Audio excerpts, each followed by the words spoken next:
Hello students, this is Kritika. We are talking about chemical reactions and equations of class 10th. Last class में हमने chemical reactions क्या होता है ये देख लिया था. तो आज हम देखते हैं कि केमिकल रिएक्शंस होता है तो हमें कैसे पता चल रहा है कि यहाँ पर केमिकल रिएक्शंस हो रही है. तो इसके लिए हम लोग पढ़ते हैं कैरेक्टरिस्टिक्स ऑफ केमिकल रिएक्शन. तो 5 टाइप की केमिकल रिएक्शन की कैरेक्टरिस्टिक्स होती है. तो फर्स्ट है इवोल्यूशन ऑफ गैस, सेकंड है चेंज इन कलर, थर्ड है फॉर्मेशन ऑफ प्रेसिपिटेट, फोर्थ है change in energy and fifth है चेंज इन स्टेट. तो अब हम इन पांचों को अच्छे से पढ़ेंगे और इनको रिएक्शन के थ्रू भी देखेंगे कि क्या होता है कैरेक्टरिस्टिक्स ऑफ केमिकल रिएक्शन. तो फर्स्ट है इवोल्यूशन ऑफ गैस. आप लोग ऐसे समझ सकते हैं कि जब भी हम दो कंपाउंड को मिक्स कर रहे हैं या फिर कोई कंपाउंड ब्रेक हो रहा है तो प्रोडक्ट में क्या बन रहा है कि गैस इवॉल्व हो रही है, गैस रिलीज हो रही है. ठीक है, तो उससे बोलेंगे हम evolution of gas.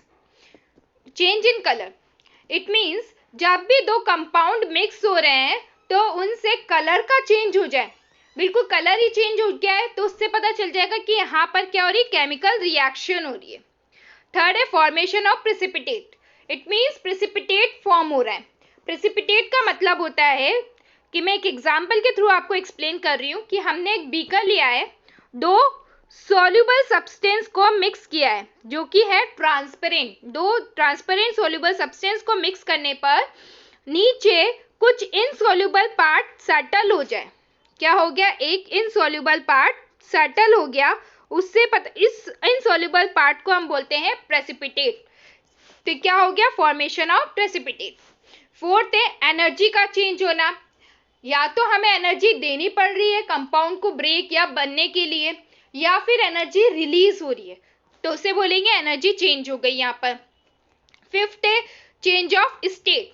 State he change हो गई कि हमने दो कंपाउंड लिए जो कि है लिक्विड और बन क्या गया, कोई सॉलिड सब्सटेंस बन गया. ठीक है, या फिर हमने दो लिक्विड को लिया और गैस बन गया. ठीक है, तो वहां पर हो रही कि इनका स्टेट ही चेंज हो गया. तो नेक्स्ट हम इन पांचों के बारे में अच्छे से रिएक्शंस के थ्रू समझते हैं. तो हमारा फर्स्ट है इवोल्यूशन ऑफ गैस. तो इसके लिए हम एक एक्टिविटी करते हैं जिंक ग्रेनुलस की. तो यहाँ पर हम क्या कर रहे हैं कि एक टेस्ट ट्यूब ले रहे हैं. इस टेस्ट ट्यूब के अंदर हमने जिंक के कुछ पीसेस डाल दिए और यहाँ पर डाइल्यूट सल्फ्यूरिक एसिड ले लिया है. तो कुछ देर में हम देखते हैं कि कोई गैसेस है वो बबल्स बन रही है उस गैसेस की और गैसेस जो है वो ऊपर जा रही है. तो यहाँ पर डिलीवरी ट्यूब के थ्रू हमने सॉफ्ट सॉल्यूशन के अंदर गैसेस को पास करवाया और गैसेस जो है अभी भी बाहर आ रही है. अब वो कौन सी गैस है इसका पता करने के लिए हमने कैंडल को गैसेस के पास लेकर गए तो पॉप साउंड आने लगा. पॉप साउंड से पता चला कि ये जो गैसेस है वो कैसी है, हाइड्रोजन गैस है. अब हम इसको एक्सप्लेन करते हैं रिएक्शन के थ्रू कि रिएक्शन लिखते कैसे हैं ये भी हम देखते हैं. तो यहाँ पर हमने क्या क्या लिया है, जिंक लिया है और डाइल्यूट सल्फ्यूरिक एसिड लिया है, डाइल्यूट H2SO4 सल्फ्यूरिक एसिड. तो इससे क्या फॉर्म हो रहा है, एक तो हाइड्रोजन फॉर्म हो रहा है जो कि आपने देखा है और वो निकल भी गया है. ठीक है, और क्या फॉर्म होता है हम ये देखते हैं. हम सबसे पहले जिंक की वैलेंसी देखते हैं. तो जिंक किस में होता है, +2 में, यहाँ हाइड्रोजन +1 में और सल्फेट किस में होता है, SO4-2 में. आप लोगों को पता है कि प्लस किसके साथ जुड़ेगा, माइनस के साथ. ओके स्टूडेंट्स, यहाँ से मैं थोड़ा रब कर देती हूँ इसे.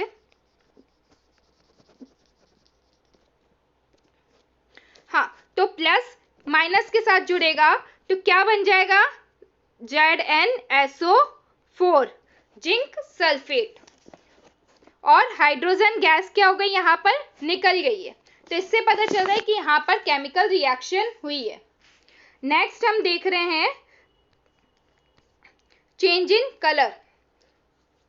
यहाँ पर आप देख सकते हैं कि दो हमने ट्रांसपेरेंट सॉल्यूशंस लिए हैं. एक है लेड नाइट्रेट का और दूसरा है पोटेशियम आयोडाइड का. दोनों ही ट्रांसपेरेंट है. जब हमने इन दोनों को मिक्स किया तो जो सॉल्यूशन है उसका कलर चेंज हो गया है, पूरा सॉल्यूशन येलो कलर का हो गया है। तो इनमें क्या रिएक्शन हुई है और कैसा हुआ है ये हम रिएक्शंस के थ्रू देखते हैं। हमने रिएक्टेंट साइड पे क्या लिया है, PbNO3 का होल ट्वाइस जो कि है लेड सेकेंड नाइट्रेट, और हमने लिया है Ki पोटेशियम आयोडाइड के इसके अंदर 2 मॉलिक्यूल्स लिए जिससे क्या बना है, पोटेशियम आयोडाइड हमने ले लिया है, उससे हमारा बन गया है लेड सेकेंड नाइट्रेट। अच्छा कैसे बनता है हम पहले ये देख लेते हैं। जो लेड है इसकी वैलेंसी कितनी होती है, +2। यहाँ पर नाइट्रेट की वैलेंसी कितनी है, -1। यहाँ पे पोटेशियम की वैलेंसी +1 और आयोडाइड की वैलेंसी -1। आप लोगों को अच्छे से पता है कि प्लस किसके साथ जुड़ेगा, माइनस के साथ, और ये यहाँ का माइनस किसके साथ जुड़ जाएगा, प्लस के साथ। तो क्या बन जाएगा, PbI2 और क्या बन गया इधर, KNO3। तो इनके नाम देख लेते हैं। इसका नाम है लेड सेकेंड नाइट्रेट, इसका नाम है पोटेशियम आयोडाइड, इसका नाम है लेड सेकेंड आयोडाइड और इसका नाम है पोटेशियम नाइट्रेट। चलिए स्टूडेंट्स हम एक और एक्टिविटी देखते हैं। ये हमने हमारे घर में देखा ही होगा कि जब भी कोई वाइट कलर की शुगर को हम हीट करते हैं तो ब्लैक कलर का सब्सटेंस बच जाता है, ठीक है, उसका जो रेसिड्यू होता है वो बिल्कुल ब्लैक हो जाता है। तो यहाँ पर भी केमिकल रिएक्शन हो रही है और कलर भी चेंज हो रहा है, वाइट शुगर से कैसा हो गया, ब्लैक, और जितना भी वाटर है वो गैस की फॉर्म में इवापोरेट हो जाता है, ठीक है।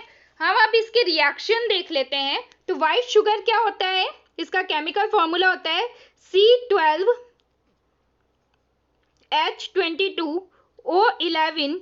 जब हम इसे हीट करते हैं तो कार्बन बच जाएगा, 12 कार्बन बच गया और जो वाटर है वो निकल जाएगा।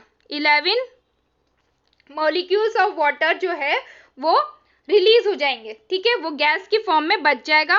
और ये आपका क्या है, कार्बन यहाँ पे सॉलिड और यहाँ पे शुगर भी कैसा है, सॉलिड। यहाँ पर क्या हो गया, व्हाइट कलर से कौन से कलर में चेंज हो गया, ब्लैक कलर में चेंज हो गया है। नेक्स्ट स्टूडेंट्स हम देखते हैं फॉर्मेशन ऑफ प्रेसिपिटेट। जैसे कि मैंने आपको बता ही दिया था कि प्रेसिपिटेट का मतलब क्या होता है, जब भी 2 सॉल्युबल सब्सटेंस को हम मिक्स करते हैं तो कुछ इनसॉल्युबल सब्सटेंस जो है नीचे सेटल डाउन हो जाए उसे बोलते हैं प्रेसिपिटेट।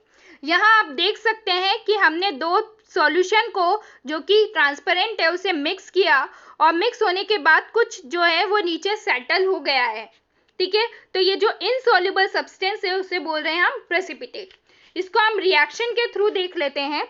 हमने एक केमिकल लिया है AgNO3, दूसरा हमने लिया है NaCl। इससे क्या बना है देखते हैं। सबसे पहले हम वैलेंसी देख लेते हैं। Ag की वैलेंसी कितनी होती है, +1। NO3 नाइट्रेट, इसकी वैलेंसी कितनी होती है, -1। NaCl सोडियम क्लोराइड, इसमें सोडियम की वैलेंसी है +1 और क्लोरीन की वैलेंसी है -1। जैसे कि अब आप लोग अच्छे से जानते ही हैं कि प्लस वाला माइनस से अटैच होता है और माइनस वाला प्लस से अटैच हो जाता है। तो यहाँ पर Ag और Cl बन जाएगा AgCl और Na और NO3 का सॉल्यूशन बन जाएगा NaNO3। इसका नाम है सोडियम क्लोराइड और इसका नाम हो जाएगा स्टूडेंट्स, इसका नाम है सिल्वर क्लोराइड और इसका नाम हो जाएगा सोडियम नाइट्रेट। अब जो ये AgCl है वो यहाँ पर सेटल हो रहा है, ये बना है आपका प्रेसिपिटेट। ओके स्टूडेंट्स, नेक्स्ट हम लोग देख रहे हैं चेंज इन एनर्जी। जो एनर्जी है वो दो पार्ट्स में डिवाइड होती है। हम ऐसा बोल सकते हैं कि एनर्जी या तो एब्जॉर्ब हो रही है या फिर रिलीज हो रही है। या तो हमें कंपाउंड्स को ब्रेक करने में या बनाने में एनर्जी देनी पड़ रही है या फिर एनर्जी कंपाउंड जब ब्रेक हो रहा है तो एनर्जी रिलीज हो रही है। तो जो एनर्जी एब्जॉर्ब हो रही है उसे बोलते हैं एंडोथर्मिक और जो एनर्जी रिलीज होती है तब हम बोलते हैं उसे एक्सोथर्मिक। आप समझ सकते हैं एंडो का मतलब हो गया एब्जॉर्प्शन और एक्सो मतलब रिलीज होना। तो यहाँ पर क्या हो गई, एनर्जी रिलीज हो गई। अब हम इसे रिएक्शन के थ्रू देखते हैं कि कौन सी रिएक्शन एंडोथर्मिक होती है या फिर कैसे हीट को एब्जॉर्ब करती है, और कौन सी रिएक्शन एक्सोथर्मिक होती है, कैसे हीट रिलीज होती है। तो नेक्स्ट स्टेप सबसे पहले हम पढ़ते हैं एंडोथर्मिक रिएक्शन। आप लोगों ने देखा ही है कि फोटोसिंथेसिस प्रोसेस आप लोग अच्छे से जानते हैं इस चीज को कि जब भी फोटोसिंथेसिस प्रोसेस होती है तो वो सनलाइट की प्रेजेंस में ही होती है। तो वहां पर क्या होता है कि जो प्लांट है वो सनलाइट के थ्रू हीट को एब्जॉर्ब कर रहा है। तो यहाँ पे कौन सी रिएक्शन होगी, एंडोथर्मिक रिएक्शन। तो होता क्या है कि कार्बन डाइऑक्साइड और वाटर सनलाइट के प्रेजेंस में केमिकल रिएक्शन करते हैं और ग्लूकोज बना देते हैं और ऑक्सीजन रिलीज कर देते हैं। ये तो आपको अच्छे से पता ही है, तभी तो हम प्लांट्स के आसपास रहते हैं दिन में ताकि ऑक्सीजन हमें मिले। तो यहाँ पर क्या हो गया ना स्टूडेंट्स,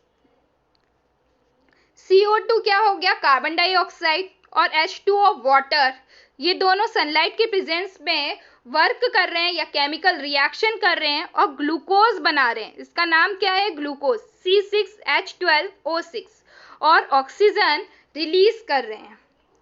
नेक्स्ट हम लोग देख रहे हैं एक्सोथर्मिक रिएक्शन। एक्सोथर्मिक रिएक्शन के अंदर क्या होता है, हीट का रिलीज होना, जितनी भी हीट होगी वो रिलीज हो जाएगी। तो यहाँ पर हम एक एक्सपेरिमेंट के थ्रू देखते हैं कि एक मैग्नीशियम वायर ले रहे हैं, उस मैग्नीशियम वायर को सैंड पेपर से हम उसे अच्छे से क्लीन कर रहे हैं और फिर उसे बंसन बर्नर के थ्रू बर्न कर रहे हैं। थोड़ी देर में जो मैग्नीशियम वायर है वो फायर को कैच कर लेगा और डेजलिंग वाइट फ्लेम प्रोड्यूस करेगा और नीचे इसका रेसिड्यू गिरेगा जो कि वाइट कलर का होता है, वो क्या हो जाएगा, मैग्नीशियम ऑक्साइड। और यहाँ पर जो एनर्जी निकलेगी वो हीट और लाइट की फॉर्म में निकलेगी। अगर हम इसकी रिएक्शन लिखे तो क्या हो जाएगा, हमने मैग्नीशियम लिया और उसे ऑक्सीजन की प्रेजेंस में हीट कराया, तो जिससे क्या बन गया, मैग्नीशियम ऑक्साइड। आप लोग जानते ही है मैग्नीशियम की वैलेंसी कितनी होती है, +2, ऑक्सीजन की वैलेंसी -2। ये दोनों जब मिलेंगे तो क्या बन जाएगा, मैग्नीशियम ऑक्साइड, और एनर्जी रिलीज हो जाएगी। एनर्जी किस फॉर्म में रिलीज होगी, हीट और लाइट की फॉर्म में, और ये क्या बन गया हमारा, मैग्नीशियम ऑक्साइड। और आपने नॉर्मल लाइफ में भी देखा होगा, जब भी हम क्विक लाइम CaO लेते हैं और उसके अंदर वाटर डालते हैं तो क्या होगा, एकदम से बहुत तेजी से एनर्जी रिलीज होती है। नेक्स्ट हम देख रहे हैं change of state. Change of state में क्या होगा कि स्टेट का चेंज हो जाएगा। जैसे कि हमने लिया लिक्विड और प्रोडक्ट बना तो वो बन गया गैस में। जैसे आप लोग अच्छे से जानते हैं वाटर, तो वाटर कैसे बनता है, यहाँ पर हम हाइड्रोजन के 2 मॉलिक्यूल्स लेते हैं और ऑक्सीजन का 1 मॉलिक्यूल लेते हैं, और यहाँ पे हाइड्रोजन कैसे फॉर्म में रहता है, गैस फॉर्म में, और ऑक्सीजन भी गैसियस फॉर्म में रहता है, और उससे क्या बन जाता है, वाटर, H2O। वो कैसा होता है, लिक्विड। ठीक है, तो यहाँ पर क्या हो गया, स्टेट ही चेंज हो गया। पहले हमने यहाँ पे रिएक्टेंट साइड पे क्या लिया, गैस लिया, और क्या मिल गया हमें, लिक्विड मिल गया।